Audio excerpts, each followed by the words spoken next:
Russian President Vladimir Putin has signed a counter-sanctions bill in response to the U.S. latest sanctions against the country.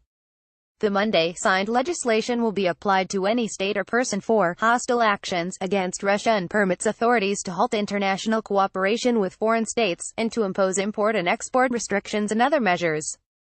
The new measures, designed to safeguard economic interests and security, was drafted by State Duma Speaker Vyacheslav Volodin and the heads of all four parliamentary caucuses in mid-April and approved by Russian lawmakers by the end of May.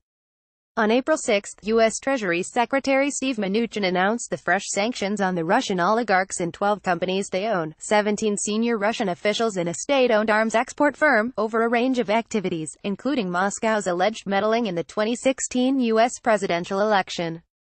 Companies like Gazprom, Barini and Renova Group have also been added to the sanctions list, while the U.S. assets of oligarchs, such as aluminum tycoon Oleg Deripaska and lawmaker Suleiman Karimov, whose family controls Russia's largest gold producer, Polyus, have been frozen.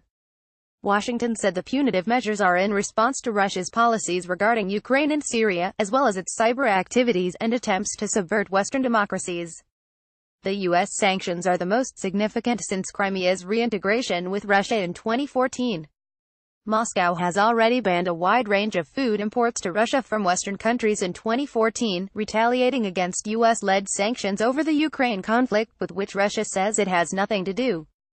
Read more. Russia, U.S. should avoid new arms race. Meanwhile, Putin has said that his country and the U.S. may avoid a new arms race together, and that he expects that work in this area to commence.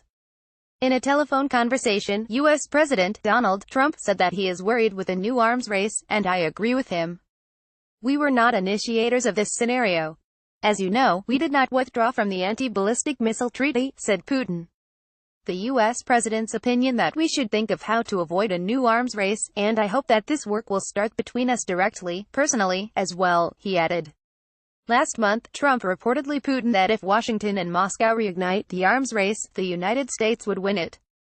Earlier in the month, Putin expressed concerns about the new U.S. nuclear posture, which he said has lowered the threshold for the use of nuclear weapons.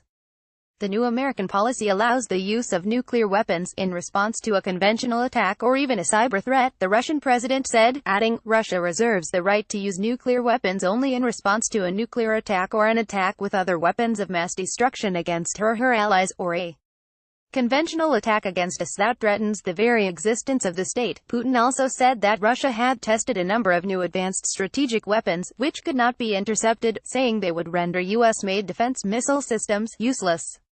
He also said that the West has ignored Russia but should listen to us now.